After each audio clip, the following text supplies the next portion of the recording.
Making cornbread with grits instead of cornmeal. And here's how easy it is. We're making enough for a 9 by 13 pan. So we're putting 2 cups of flour, and we'll be putting 1 cup of grits, but before we put the grits in, we're going to put 2 cups of hot water in here.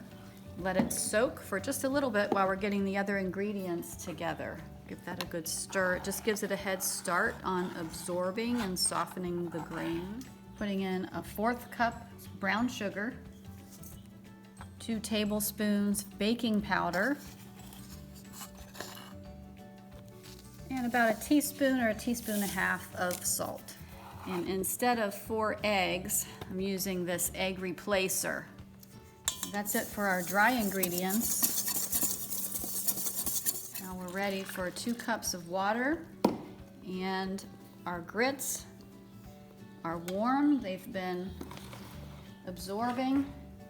This water was hot. It has cooled off now some.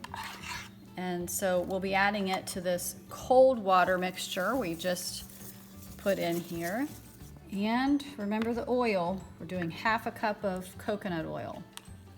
Here's our 1/2 cup melted coconut oil. Now we're adding in our softened grits.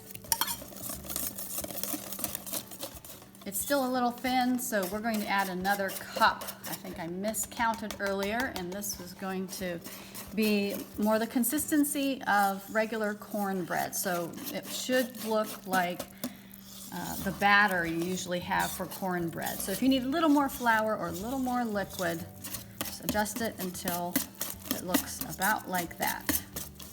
We need to grease the pan so that our cornbread comes out easily. And pour it into your greased pan.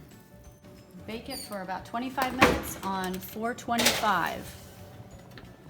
All right, it's been 25 minutes and it's a little split on the top, so you know that is good.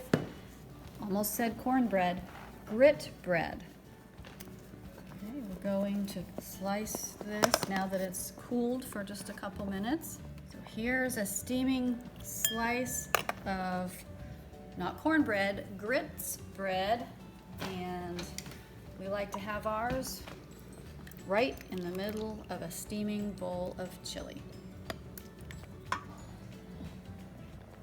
That is amazing. It's very nice and moist on the inside.